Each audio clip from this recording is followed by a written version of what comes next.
Very good morning class. Welcome to our YouTube channel RPSC bio academy.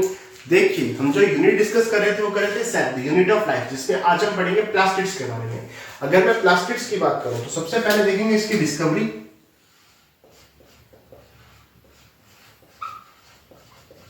इसकी discovery किसने की? अगर मैं डिस्कवरी की बात करूं तो अर्नेस्ट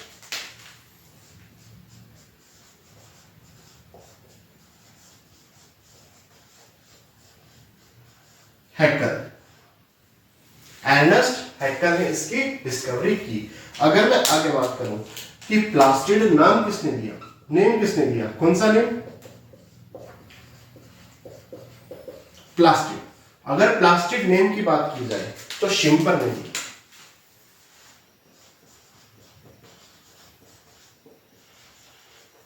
किसने दिया? शिम्पर ने नाम दिया। ओल्ड बुक्स राजस्थान की, राजस्थान बोर्ड की जो पुरानी किताबें हैं 11वीं और 12वीं की, उसमें शिम्पर नाम दे रखा है। लेकिन जो गूगल है वो हैकर ही बताया सर। गूगल हैकर ही बता रहा है, लेकिन राजस्थान बोर्ड की जो पुरानी किताबें हैं, ओल्ड बुक्स है इसकी राजस्थान बोर्ड की, वो क्या बता रही है? शिम्पर बता रही है कि नाम शिम्पर ने प्लास्टिड रखा। इसके अलावा अगर मैं आगे बात करूं तो डिफाइन किसने किया, डेफिनेशन किसने दी? डिफाइन शिम्पर ने किया था।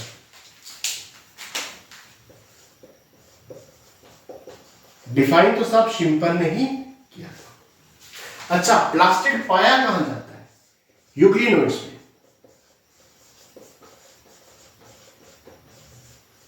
कहां पाया जा रहा है सब? यूग्लिनोइड्स में और प्लांट्स में। यूग्लिनोइड्स में और प्लांट में प्लास्टिड पाया जा रहा है। अगर मैं आगे बात करूं टाइप्स ऑफ प्लास्टिड की,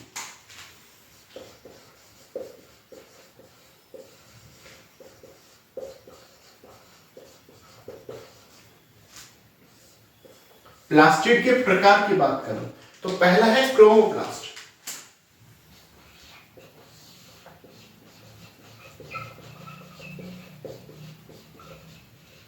क्रोमो शब्द कलर के लिए आता है, यानी ये कलर के लिए रिस्पॉन्सिबल है। जो भी कलर पाया जाएगा उसके लिए क्या है? रिस्पॉन्सिबल है।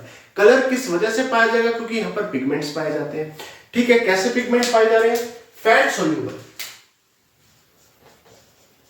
Fat soluble carotenoid pigment. Fat soluble है और कैरोटीन के बने हुए हैं, कैरोटीनॉइड्स पिगमेंट है। किसके बने हुए हैं? कैरोटीन के। किसके बने हुए हैं साहब? कैरोटीन के। और कैरोटीन के साथ क्या पाया जा रहा है साहब? ज़ैंथोफिल। यानी ये कलर के लिए रिस्पॉन्सिबल है। किसके लिए? कलर के लिए रिस्पॉन्सिबल है, जिसमें कैरोटीन पाया जाता है और ज़ैंथोफिल पाया जाता है, पिगमेंट्स पाए जाते हैं। ठीक है, क्या इसमें क्लोरोप्लास्ट होता है या क्लोरोफिल होता है? क्लोरोफिल एब्सेंट है या लेस अमाउंट, बहुत कम अमाउंट। ये बेसिकली कलर के लिए रिस्पॉन्सिबल है। जैसे फ्लावर का कलर हो गया, फ्रूट का कलर हो गया, उसके लिए रिस्पॉन्सिबल है। अच्छा, फ्लावर का कलर कैसे होगा? पेटल्स के कलर से। तो पेटल्स का कलर हो गया, या पेरिकार्प, जिसे आप फ्रूट की वोल बोल देते हो, जो फ्रूट है उसकी वोल, उसकी बाहर वाली भित्ति। तो पेटल्स और पेरिकार्प के कलर के लिए। पेटल्स मतलब फूल का वो हिस्सा जो कलरफुल होता है। जैसे सबसे बार क्या होता है? सबसे बार बात की जाए तो कैलिक्स पाया जाता है। कैलिक्स में क्या पाया जाता है? सेपल्स पाया जाता है। दूसरे नंबर पे क्या पाया जाता है? कोरोना पाया जाता है, जिसमें क्या पाया जाता है? पेटल्स पाए जाते हैं, जो कि कलरफुल पार्ट है। एक पेरिकार्प, फ्रूट की जो वोल होती है, जो फ्रूट का जो आउटर वाला हिस्सा होता है, वो कैसा होता है? पेरिकार्प होता है। और पेरिकार्प भी किसमें डिफरेंशिएट होता है? एपिकार्प, मेसोकार्प और एंडोकार्प में। तो उसका कलर के लिए कौन रिस्पॉन्सिबल है? क्रोमोप्लास्ट रिस्पॉन्सिबल है। यानी ये बेसिकली पिगमेंट्स है जो कि कलर प्रोवाइड कर रहा है। यहां पर क्लोरोफिल क्या है? एब्सेंट है या बहुत कम अमाउंट में पाया जाता है। क्रोमोप्लास्ट की और बात करें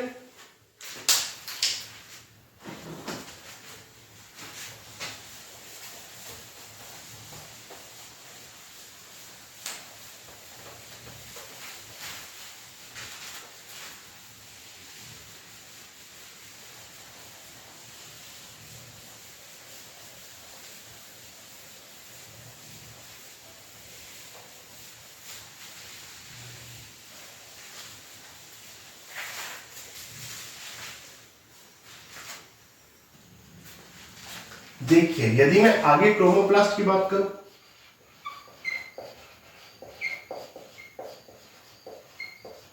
आगे किसकी बात करूं, क्रोमोप्लास्ट की बात करूं, तो अगर मैं क्रोमोप्लास्ट की आगे बात करता हूं तो यहां पर बेसिकली ये कलर के लिए रिस्पॉन्सिबल है। जैसे अगर मैं लाइकोपिन की बात करूं, किसकी बात करूं, लाइकोपिन की, ये एक कैरोटीन है।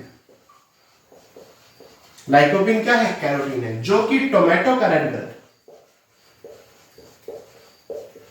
टोमेटो का रेड कलर कौन दे रहा है सर, लाइकोपिन। ठीक है, अगर आप फ्लावर देखोगे तो फ्लावर येलो, ब्लू होते हैं, उनमें अल्फा कैरोटीन, बीटा कैरोटीन और गामा कैरोटीन तीनों पाए जाते हैं। ब्लू या येलो फ्लावर में क्या क्या चीजें पाई जाती है, अल्फा कैरोटीन, बीटा कैरोटीन और गामा कैरोटीन।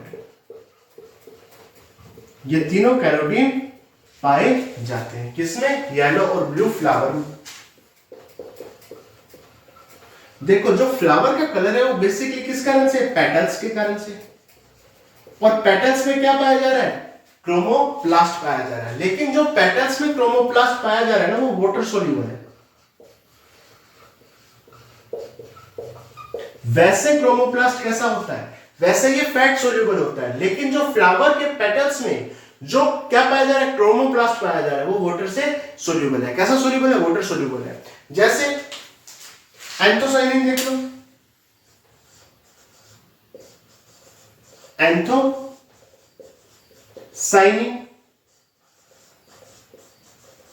बीटा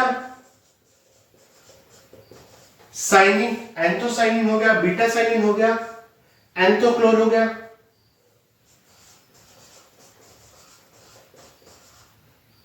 एंथोक्लोर हो गया।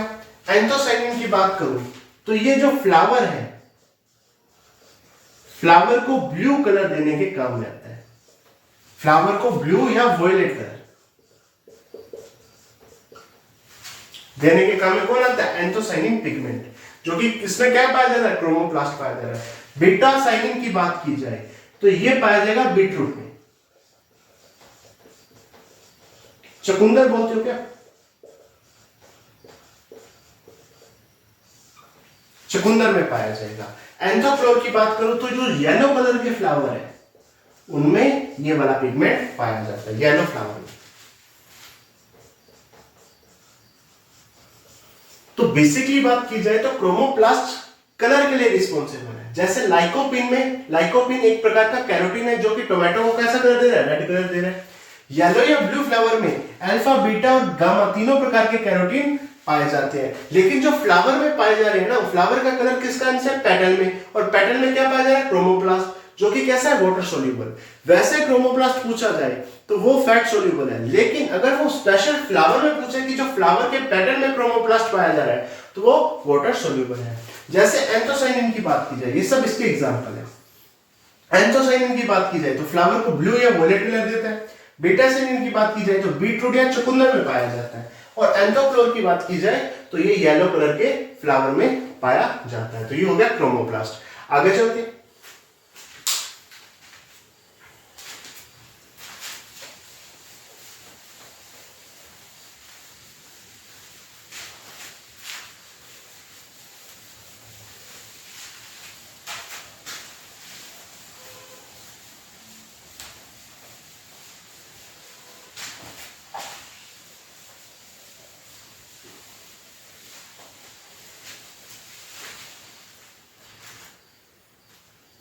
देखिए दूसरा है ल्यूकोप्लास्ट।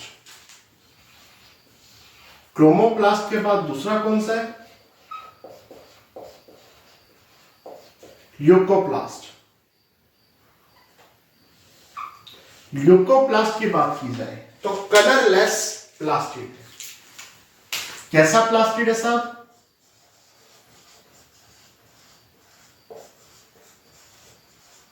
कलरलेस प्लास्टिड है। ठीक है, कलर नहीं पाया जाता, ग्रीन भी नहीं है, नॉन ग्रीन है। और कई बार तो अंडरग्राउंड मिलेगा आपको,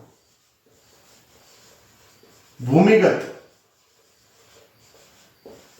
अंडरग्राउंड मिलेगा आपको, भूमिगत मिलेगा आपको। ठीक है, कलरलेस प्लास्टिड है, नॉन ग्रीन है, अंडरग्राउंड आपको देखने को मिलेगा। अगर मैं आगे बात करूं तो यहां पर थैलेकॉइड भी नहीं पाया जाता।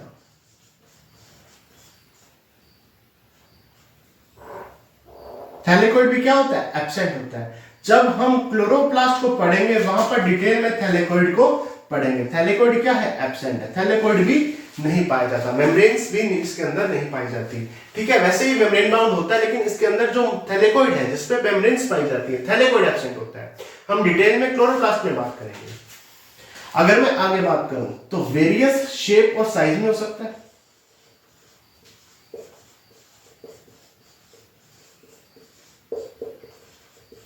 वेरियस शेप में हो सकता है, साइज में हो सकता है, और न्यूट्रिएंट्स को स्टोर करता है,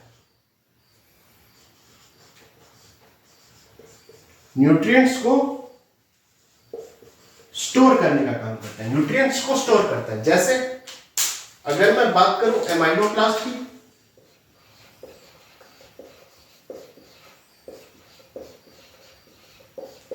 एलुरोप्लास्ट की,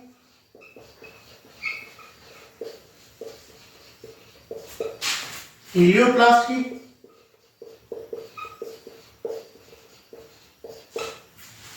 अगर मैं बात करूं एमाइलोप्लास्ट की, तो एमाइलोप्लास्ट में कौन सा न्यूट्रिएंट स्टोर रहता है, तो कार्बोहाइड्रेट।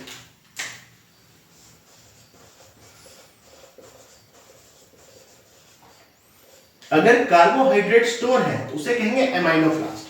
एलुरोप्लास्ट में प्रोटीन स्टोर रहता है सर, और इलियोप्लास्ट में फैट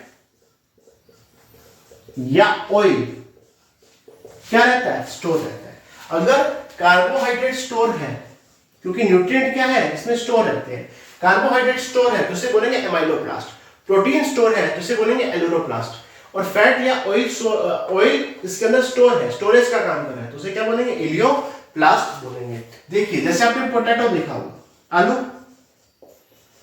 आलू तो देखा ही होगा, आलू को देखिए, ठीक है, तो उसमें कार्बोहाइड्रेट स्टोर रहता है, क्या रहता है, कार्बोहाइड्रेट स्टोर रहता है, क्योंकि उसमें एमाइलोप्लास्ट पाया जाता है। क्या पाया जाता है, एमाइलोप्लास्ट पाया जाता है, जो कि कार्बोहाइड्रेट को स्टोर करता है। नॉन ग्रीन है, आलू को आप देख लो ग्रीन कलर का नहीं है, कलरलेस भी हो सकता है, नॉन ग्रीन है, अंडरग्राउंड पाया जा रहा है, इसके अंदर थैलेकॉइड नहीं पाए जाते, ल्यूकोप्लास्ट में थैलेकॉइड नहीं पाए जाते, वेरियस शेप और साइज का हो सकता है, न्यूट्रिएंट को क्या रखता है, स्टोर रखता है। ये हो गया ल्यूकोप्लास्ट। ल्यूकोप्लास्ट के बाद नंबर 3 पर कौन सा है, क्लोरोप्लास्ट।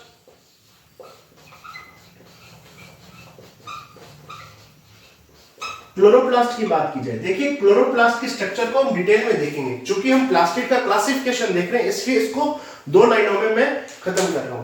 क्लोरोप्लास्ट की बात की जाए तो इसमें एक तो क्लोरोफिल पाया जाता है, क्लोरोफिल और कैरोटीनोइड।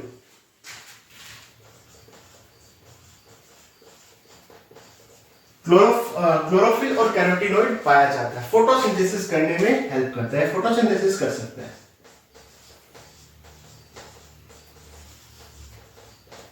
फोटोसिंथेसिस कर सकता है, ताकि जो लाइट से एनर्जी मिली है उस एनर्जी का यूज करके फूड का फॉर्मेशन कर सकता है। तो क्लोरोफिल और कैरोटीनोइड पाए जाते हैं और फोटोसिंथेसिस कर सकता है कौन, क्लोरोप्लास्ट। ठीक है, तो ये 3 प्रकार के प्लास्टिड पाए जाते हैं। कितने प्रकार के, 3, क्रोमोप्लास्ट, ल्यूकोप्लास्ट और क्लोरोप्लास्ट। ठीक है, अब इसको थोड़ा सा और देखते हैं।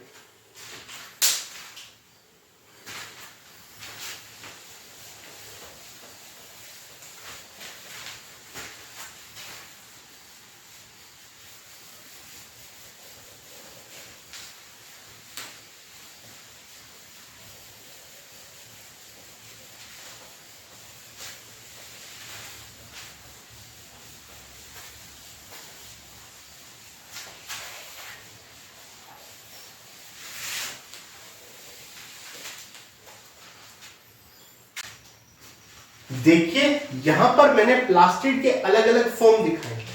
जैसे ये प्लास्टिड है, ये प्लास्टिड किसमें बदल सकता है, इलियोप्लास्ट में,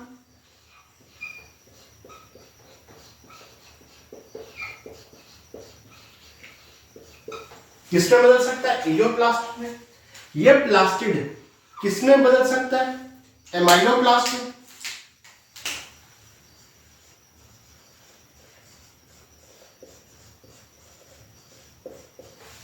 ये प्लास्टिड किसमें बदल सकता है? एलुरोप्लास्ट में।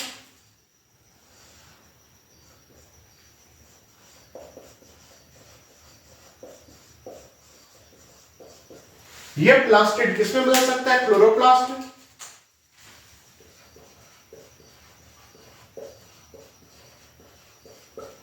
ये प्लास्टिड किसमें बदल सकता है? क्रोमोप्लास्ट में। तो प्लास्टिड अलग अलग फॉर्म में पाए जा सकते हैं, क्रोमोप्लास्ट के रूप में, क्लोरोप्लास्ट के रूप में, एलुरोप्लास्ट के रूप में, एमाइलोप्लास्ट के रूप में, इडियोप्लास्ट के रूप में। देखिए ये जो प्लास्टिड है ये एक दूसरे में चेंज हो सकते हैं।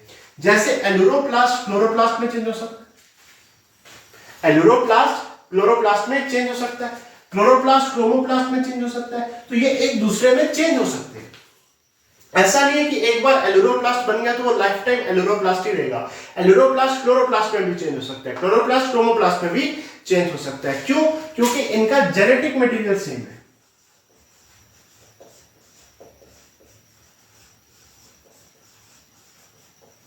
जेनेटिक मटेरियल तो एक ही है ना, है तो सब प्लास्टिड ही ना, तो एक दूसरे में चेंज हो सकते हैं, एक दूसरे में चेंज हो सकते हैं। जैसे अगर मैं बात करूं टमाटर की, टोमेटो ले लो या हरी मिर्च ले लो, पहले टमाटर या हरी मिर्च कैसी होती है? हरे रंग की, ग्रीन कलर की। टमाटर भी पहले ग्रीन कलर का ही होता है। टमाटर किस कलर का होता है? पहले तो ग्रीन कलर का होता है। क्यों? क्योंकि क्लोरोप्लास्ट पाया जा रहा है। टमाटर पहले किस कलर का है? ग्रीन कलर का है। क्यों? क्योंकि क्लोरोप्लास्ट पाया जा रहा है। बाद में टमाटर या मिर्च किसमें चेंज होगी? रेड कलर में।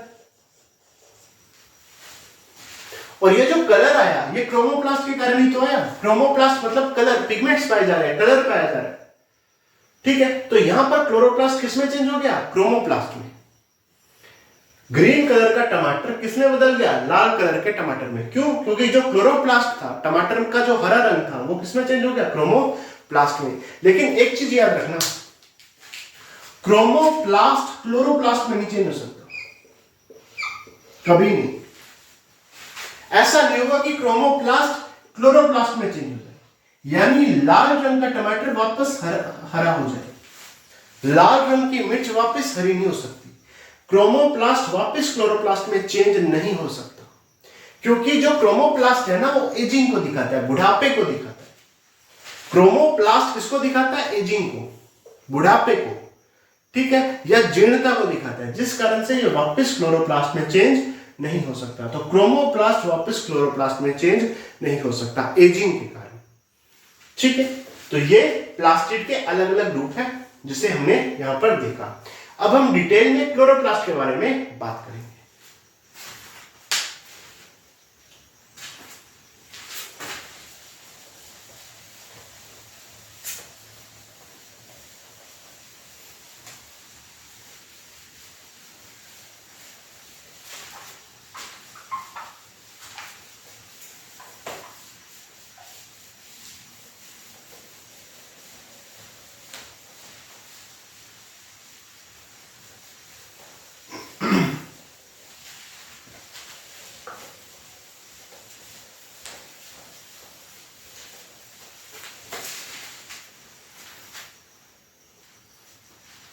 देखिए, अब हम बात करते हैं क्लोरोप्लास्ट की।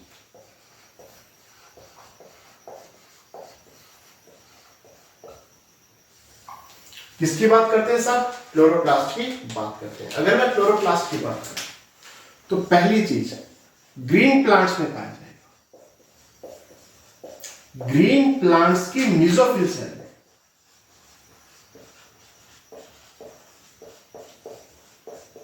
सेल्स में पाया जाएगा। यदि मैं क्लेमाइडोमोनास एल्गी की बात करूं,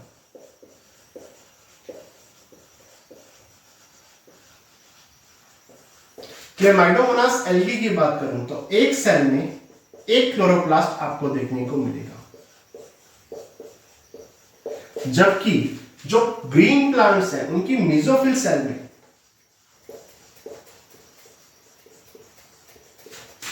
20 से 40 क्लोरोप्लास्ट भी हो सकते हैं। 20 क्लोरोप्लास्ट से लेकर 40 क्लोरोप्लास्ट एक सेल में हो सकती है। ठीक है, क्लेमाइडोमोनास में तो एक सेल में एक क्लोरोप्लास्ट है, जबकि प्लांट सेल की जो मेसोफिल सेल है उसमें 20 से 40 क्लोरोप्लास्ट एक सेल में हो सकते हैं। अगर मैं इसकी लेंथ की बात करूं तो 5 से 10 माइक्रोमीटर, और चौड़ाई की बात करूं तो 2 से 4 माइक्रोमीटर पाई जाती है। चौड़ाई कितनी होती है? 2 से 4 माइक्रोमीटर पाई जाती है। लेंथ कितनी होती है? 5 से 10 माइक्रोमीटर होती है। माइटोकॉन्ड्रिया के समान डबल मेम्ब्रेन बाउंड स्ट्रक्चर है। Double membrane bound structure. कितनी मेम्ब्रेन होगी? 2 मेम्ब्रेन होगी। आउटर मेम्ब्रेन में पोरिन्स पाई जाएगी। क्या पाई जाएगी? पोरिन्स पाई जाएगी, जिस कारण से मोर परमीबल है।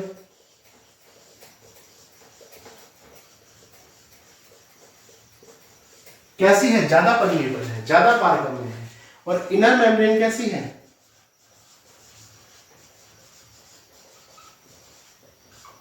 लेस परमीबल है, क्योंकि यहां पर पोरिन्स नहीं पाई जाती।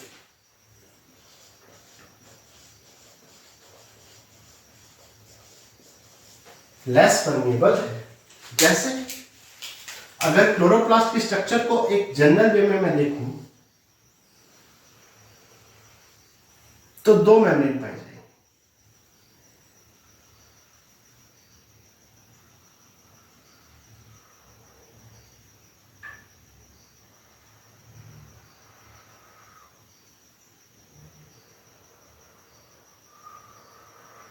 कितनी मेम्ब्रेन पाई जाएगी? 2 मेम्ब्रेन पाई जाएगी। और अंदर की तरफ यहां पर स्ट्रोमा पाया जाएगा। क्या पाया जाएगा सब? स्ट्रोमा पाया जाएगा। क्या पाया जाएगा? स्ट्रोमा पाया जाएगा। ठीक है, जो कि किससे एनक्लोज होगा, किससे परिबद्ध होगा? तो वो इनर मेम्ब्रेन से। इसके चारों तरफ इनर मेम्ब्रेन पाई जाएगी। और इसी स्ट्रोमा में थैलेकोइड पाए जाएंगे। क्या पाए जाएंगे? थैलेकोइड। इसी स्ट्रोमा में क्या पाए जाएंगे? थैलेकोइड पाए जाएंगे। अब थैलेकोइड को देखते हैं।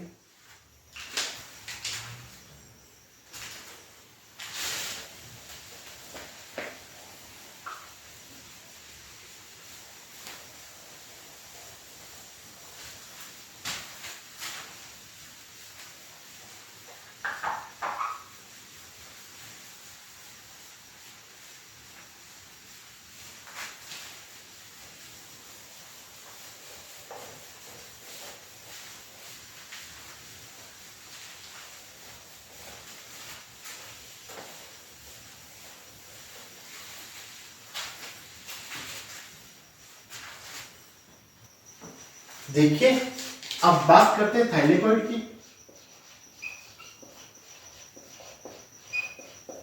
थाइलेकोइड की बात की जाए तो फ्लैटेड। कैसे है? चपटे, मेम्ब्रेनस,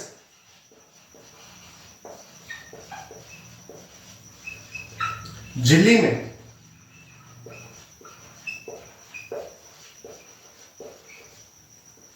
और सेट लाइक स्ट्रक्चर।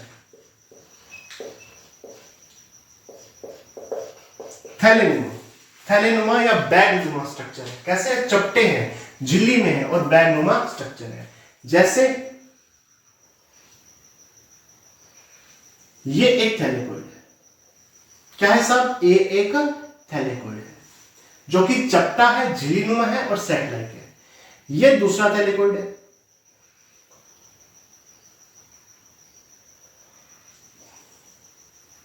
ये तीसरा थैलेकोइड है।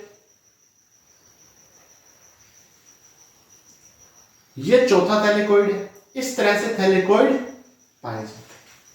ठीक है, इस तरह से क्या पाए जा रहे हैं? थैलेकोइड पाए जा रहे हैं। चपटे हैं, मेम्ब्रेनस है, सेट लाइक है। सेट लाइक का मतलब थैलेनुमा है। अगर मैं थैलेकोइड की बात करूं तो इनका जो अरेंजमेंट होता है, थैलेकोइड किस क्रम में अरेंज है? तो ये जो अरेंज है ये स्टैक्स के रूप में, यानी इसका ढेर पाया जाता है।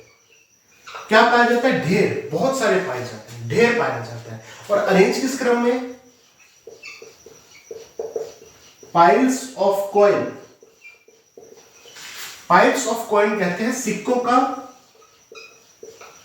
चट्टा।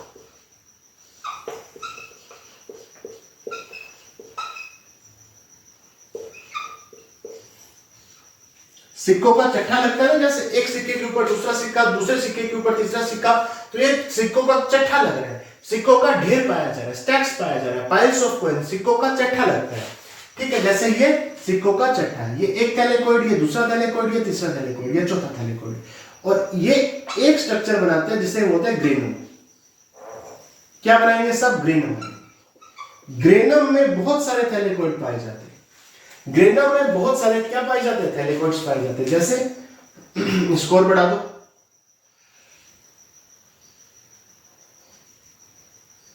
इसको और बढ़ा दो, तो ये एक ग्रेनम बन गया। ये क्या बन गया? एक ग्रेनम।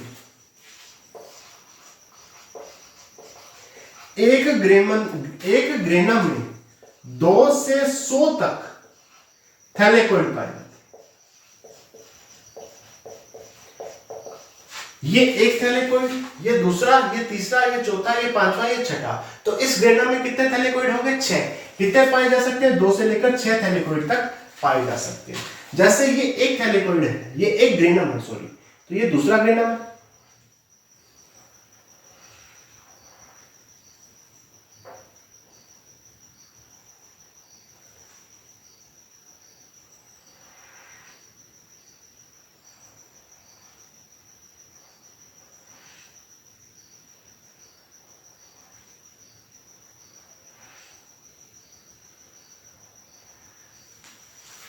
ये क्या है? दूसरा ग्रेनम।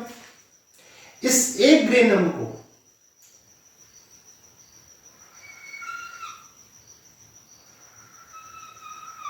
दूसरे ग्रेनम के साथ जोड़ना है। इस एक ग्रेनम को, ये दूसरा ग्रेनम है। दूसरा क्या है? ग्रेनम। इस एक ग्रेनम को दूसरे ग्रेनम के साथ जोड़ने का काम कौन करता है? Stroma lamellae. स्ट्रोमा लैमेली क्या कर रही है? इस एक ग्रेनम को दूसरे ग्रेनम के साथ जोड़ रही है। ये क्या कर रही है? कनेक्टिंग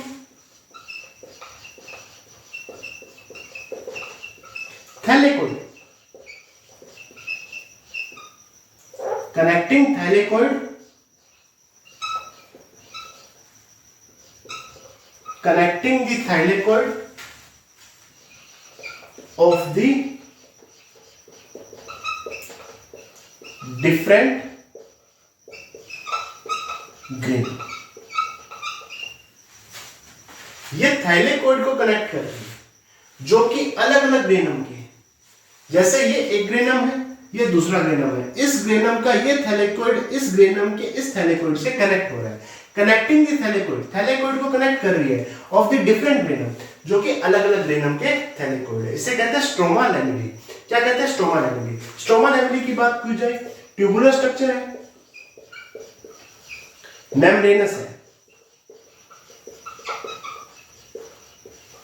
और फ्लैटेड है।